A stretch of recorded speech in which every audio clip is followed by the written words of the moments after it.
This is 99% Invisible. I'm Roman Mars. On the evening of May 31st, 2009, 216 passengers, 3 pilots, and 9 flight attendants boarded an Air France flight in Rio de Janeiro, Brazil.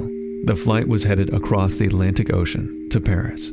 A warning, this story might not be a good one to listen to if you're sitting on a plane right now. That's producer Katie Mingle letting you know that the closest exit could be behind you. The plane that took off that evening from Rio was an Airbus 330. The takeoff was unremarkable. The plane reached a cruising altitude of 35,000 feet. The passengers read and watched movies and slept. As they flew over the Atlantic Ocean, passing the equator, there was a lot of thunderstorm activity. Quite typical. Nothing really unusual about that. That's William Longavisha. He wrote an article for Vanity Fair about this flight and has written extensively about aviation. He also used to be a pilot. So I spent many, many thousands of hours in cockpits.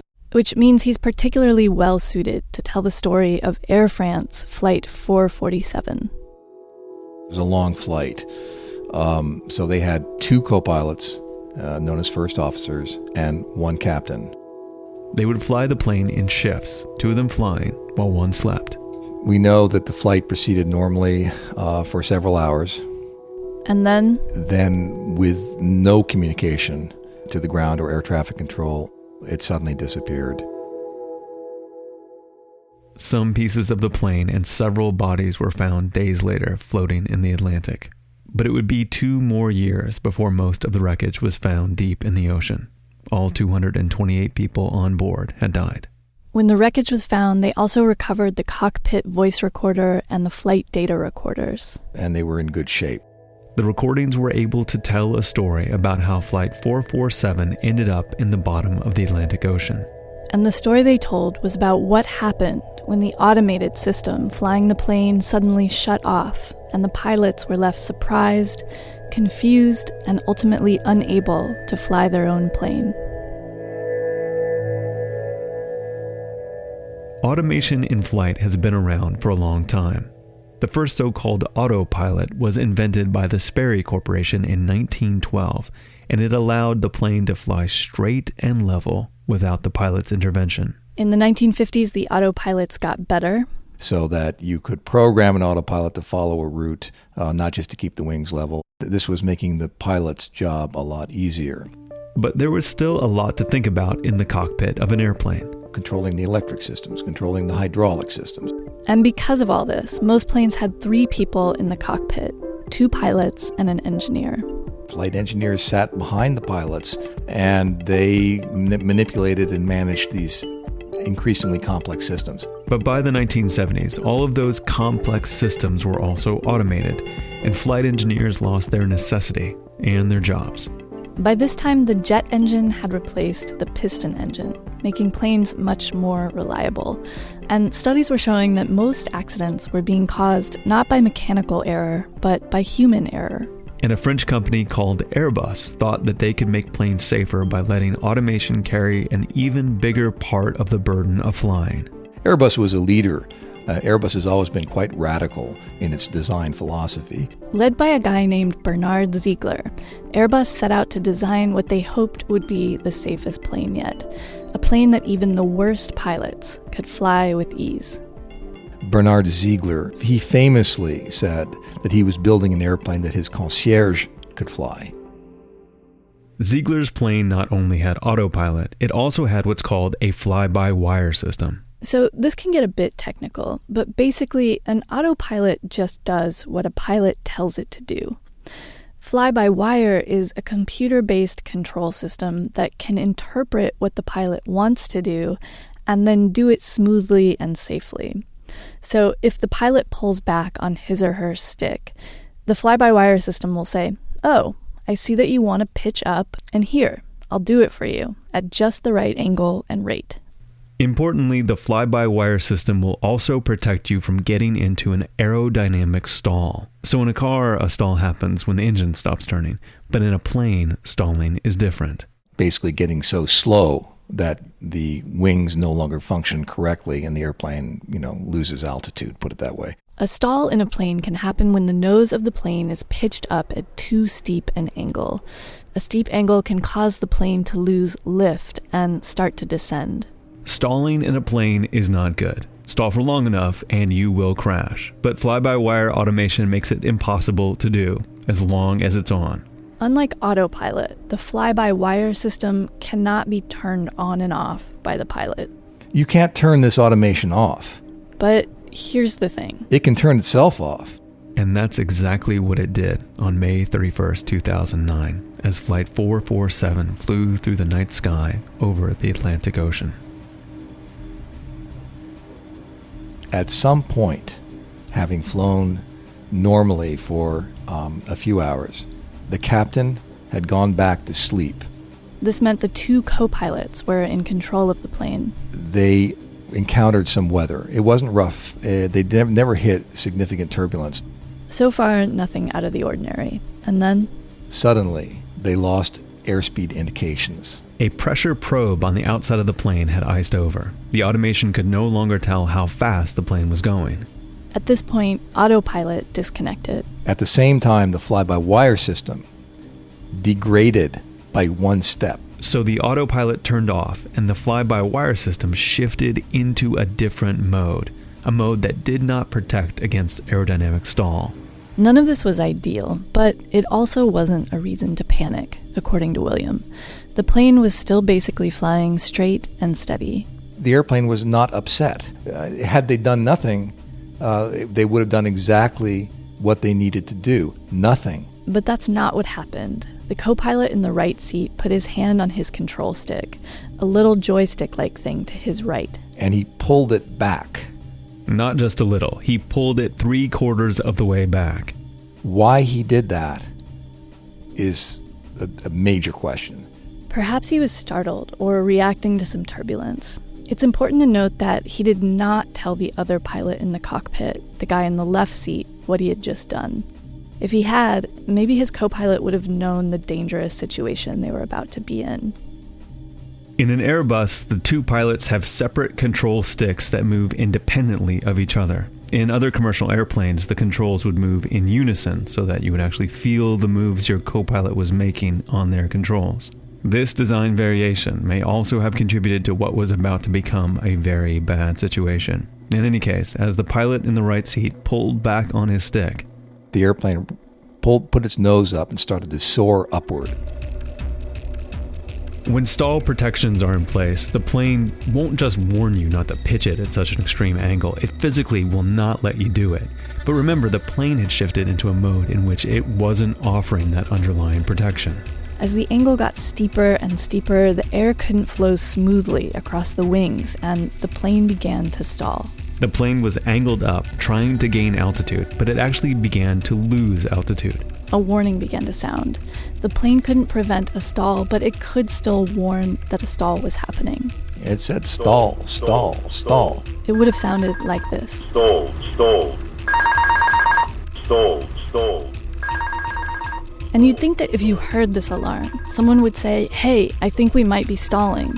But this never happened. At one point, one of the co-pilots did say, "Get your nose down." But he didn't say we've stalled. And the man in the right seat who was flying the airplane, the junior co-pilot, he would put the nose down a couple times and then bring it right back up again. The co-pilots began to ring frantically for the captain to come into the cockpit. At one point, one of them says, "Where is he?"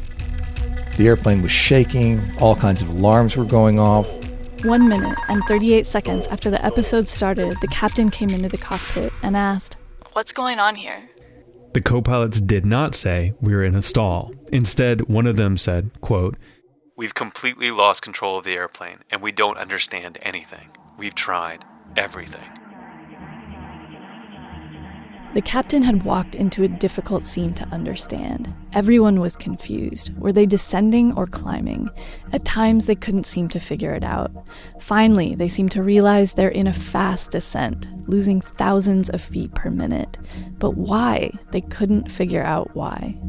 The captain never assessed correctly what was going on. He was obviously trying to. He wasn't there to drink coffee or suck his thumb.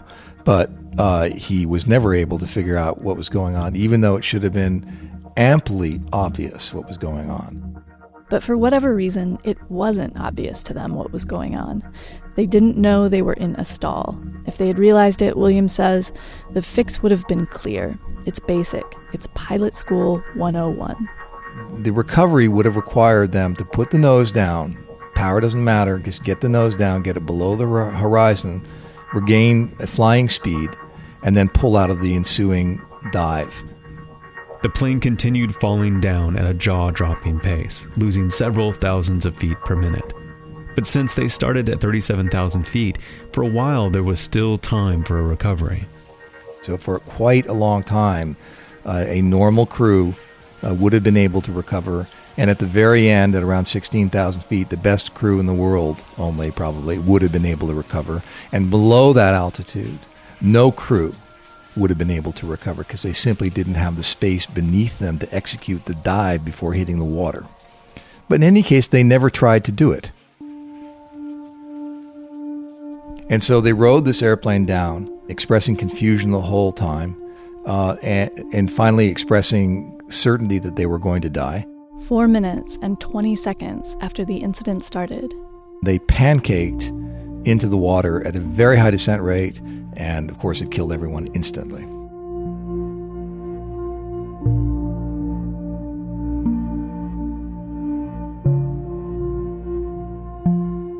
"6 years after the crash of Flight 447, what's clear is that the pilots didn't understand what was happening to them. The big question is how. How could they have a computer yelling stall at them and not understand they were in a stall? There were various things that contributed to the crash of 447, but automation, which has overwhelmingly made airline travel safer, also played a role in this accident. For however much automation has helped the airline passenger by increasing safety, it has had some negative consequences. In this case, it's quite clear that these pilots had had experience stripped away from them for years. William actually did the math on this. The captain of the Air France flight had logged 346 hours of flying over the past 6 months. But of that time, there were only about 4 hours in which he was actually in control of an airplane, takeoffs and landings. The rest of the time, autopilot was flying the plane. That's 4 hours in 6 months. The co-pilots would have had even less time at the controls. This is not to say pilots do nothing when autopilot is on. They still have an important role to play. What do good pilots do in flight? They watch the systems. They handle navigation and communication. They occasionally program things in, flight path changes. They deal with anticipation of weather. They think about fuel management. Increasingly, Williams says, pilots have become automation managers with fewer and fewer chances to actually fly the plane. He believes this lack of experience at the controls left the pilots of 447 unprepared to take over when the automation turned off. The pilots were hideously incompetent. I think no one would disagree with that. So I have certainly heard that position from other people before. I think we all have to be very careful. None of us was there when this actually happened. That's Nadine Sarter, a systems engineer at the University of Michigan who's studied a lot of aviation accidents related to automation. My approach to things is different, I guess. These pilots were in that airplane with the passengers, and I'm sure they had every motivation to keep that flight safe. And yet they didn't. So then I try to understand, well, why did they not? Did they not have the right information? Did they not have the proper training? When one of the co-pilots hauled back on his stick, he pitched the plane into an angle that eventually caused the stall. But it's possible he didn't understand that he was now flying in a different mode, one that would not regulate and smooth out his movements. This confusion about how the fly-by-wire system responds in different modes is referred to, aptly, as mode confusion. And it's come up in other accidents. The plane switches into a different mode, and suddenly pilots find it difficult to understand what's going on at that point. They do not exactly know whether the system is still taking care of the airplane or whether they are in charge now. They don't necessarily understand whether all of it has disconnected or just parts of it have disconnected. A lot of what is happening is hidden from view from the pilots. It's buried. Or the airplane starts doing something that is unexpected, and the pilot says, "Hey, now what's it doing?" That's a very, very standard comment in cockpits today. What's it up to now? The pilots of Air France Flight 447 never quite say, "What's it doing now?" but they say similar things. William wasn't the only person to point out that "what's it doing now" is a commonly heard question in the cockpit. It seems to be almost a running joke in the industry, a joke that everyone agrees is a serious problem.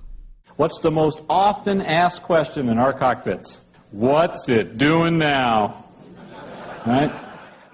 That's American Airlines Captain Warren Vanderberg addressing a group of pilots in 1997.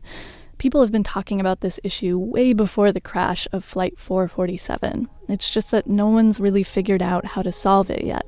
But you see, we have become what I call children of the magenta. The children of the magenta are too dependent on the guiding magenta-colored lines on their screens. You know, we think we have to have those magenta lines on the map and that magenta V-bar that's steering us toward that line. The children of the magenta are too dependent on automation in general. And if this is you I'm talking about, do not be defensive. In the industry, we created you like this. Vanderberg recommends, in certain situations, to turn off the autopilot and fly the plane yourself. When you deem the situation is right, to practice your skills, turn off your autopilot and your auto throttles, fly your planes, maintain your skills. Nadine Sarter agrees that this could help. She also recommends more and better training, using simulators to let pilots explore different kinds of emergency scenarios. And then, of course, there are people who think the problem can be solved with more and better automation. But this is a paradox of automation. Automation accommodates incompetence. In fact, it's designed to do that. The Airbus was designed, after all, for Bernard Ziegler's concierge to be able to fly. We appear to be locked into a cycle in which automation begets the erosion of skills, or the lack of skills in the first place. And this then begets more automation. Nadine Sarter thinks it's a mistake to throw more automation at the problem. The position I would adopt is one that has been termed human-centered automation, where we say what you need to do instead is make the automation that you have, make it maybe smarter, but importantly, make it what we call a team player. And part of that is to provide better feedback. Part of it is have the automation communicate more effectively with the pilot. No one I talk to is advocating going back to the bad old days before automation. So automation in general, the fly-by-wire systems, all of those certainly do increase safety, I would argue. And even though a lot of the accidents we see these days have to do with the interaction between pilots and automation, William says you have to remember. One of the reasons for that is that because of automation, there are hardly any other accidents. And as far as how we should feel about Air France Flight 447 and other accidents involving automation, should they be seen as an acceptable loss in an industry that's become mostly safer through automation? I think as a society, the answer to that is yes. For the individuals, there's no such thing as an acceptable loss. All right. I mean, there's a terrible tragedy, terrible, and for the pilots who died as well. Airbus planes are not any less safe or any more safe than any other plane on the market. Planes have accidents. But it should be said that they're pretty safe too. The accident rate for air travel is very low. About 2.8 accidents for every 1 million departures. And there are plenty of pilots out there that know how to take control in an emergency. So breathe deep, everyone. Just relax. It's going to be okay. It's true. There are lots of good pilots out there. But in a far-off future, we might be flying in pilotless planes. We're a long way from that. But the technology is definitely coming. And this will happen. It just makes a lot of sense. I don't think anyone is sort of loudly saying, great, that's just going to be a wonderful thing. But I think reasonable people are also not tearing their hair out about it. Because by the time it happens, the automation will be so good and so reliable that humans, with all of our human emotions and human fallibility, the children of the magenta, will really just be in the way.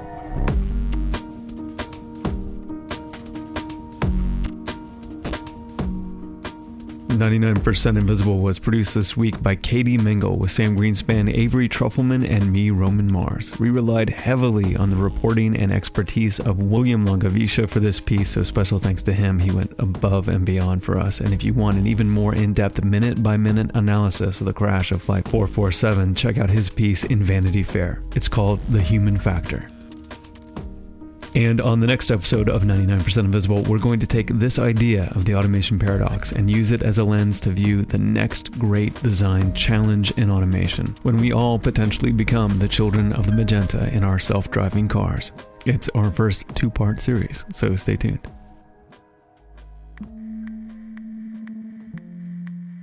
Now, last week I mentioned that we have a new addition to the Radiotopia Collective, and I'm pleased to announce that Nate DeMeo's The Memory Palace is joining the gang. When I was first thinking about starting 99% Invisible, Nate was one of the first people I called because I really loved what he was doing with his show, featuring these poignant historical moments, and I wanted to do something in the same spirit with stories about design. And so, more than any other program I can say, if you love 99% Invisible, you will love The Memory Palace.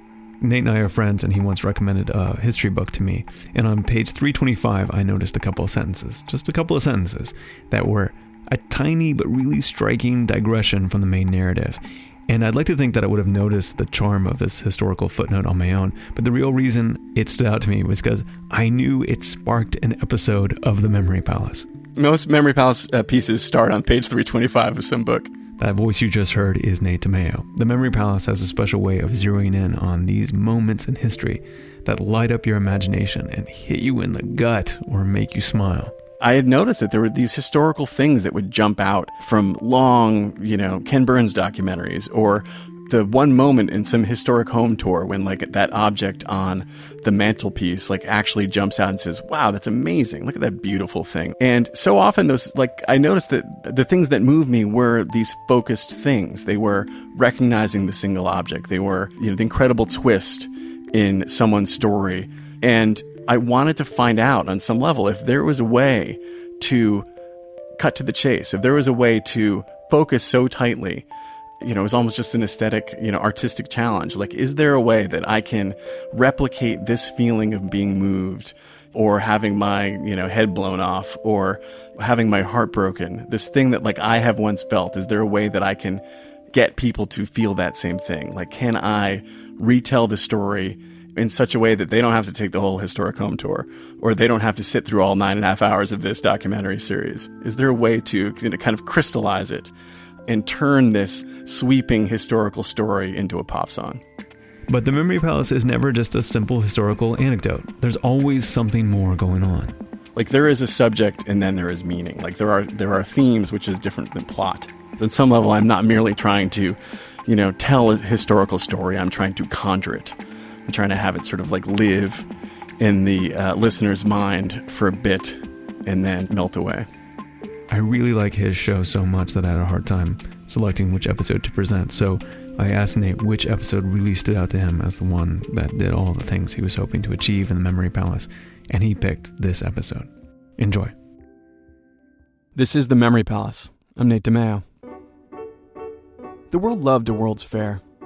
And the Exposition Universelle in Paris in 1889 just killed. The exhibits in the grounds were unparalleled and impeccable. And at the center of it all was this audacious steel structure that managed to be imposing and elegant and the tallest thing on earth and unmistakably French all at once. Paris had the Eiffel Tower, and the men planning the next fair, the Columbian Exposition in Chicago, just a couple of years away, needed something that good. Something Eiffel Tower good. And that wasn't easy to find. The proposals ran from the ridiculous, like a structure that would soar more than 1,000 feet above the land of Lincoln, made entirely out of stacked logs, and topped with a replica of Abe's boyhood home, to the extra ridiculous, something so tall that visitors would take an elevator to the top of a slide that they'd ride down until it dropped them off in New York or San Francisco. The fair's organizers were panicking. They demanded that America's designers and engineers step up. And a man named George Ferris stepped forward. When his Ferris wheel was completed that summer, it rose 264 feet above the ground, which was a lot shorter than the Eiffel Tower. But whatever, that thing didn't even move. The idea that something so massive, but that looks so fragile, like a bicycle wheel whose spokes look too thin to keep a bike up, was thrilling and pretty terrifying. Despite what the engineers said, despite the math and laws of physics, despite the many assurances of the fair's organizers, there were people who were sure that this ludicrous machine was going to be a disaster, that people were going to die. Not only was there no way that that flimsy thing could stand up to a prairie wind or a gale off the lake, even if it did, the prospect of tumbling through the air in a cage 20 stories above Chicago was full-on craziness. Who in their right mind was going to want to ride that thing? Hundreds of thousands of people did.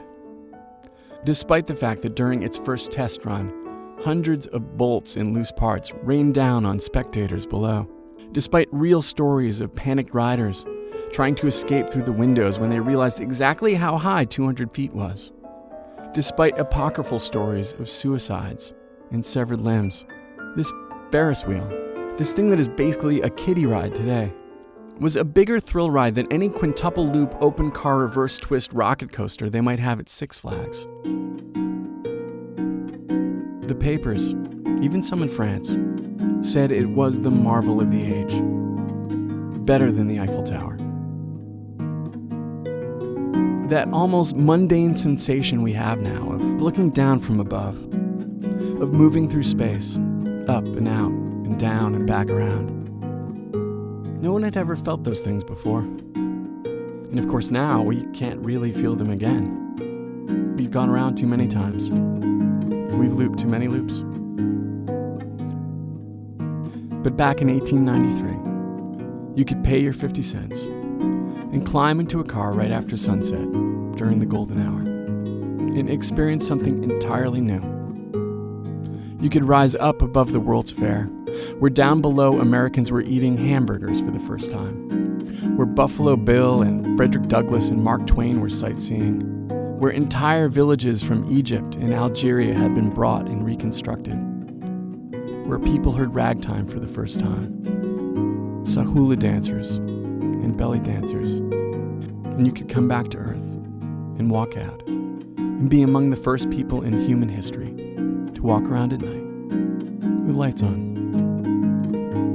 But fairs end. They shut down. They pack up and leave. And the Ferris wheel did too. They moved it up to a different park in the north side of the city. And after a while, the novelty was gone. And the Ferris wheel became just a Ferris wheel. And they tore it down. A salvage company bought it for $8,000 and blew it up with dynamite and sold the pieces for scrap.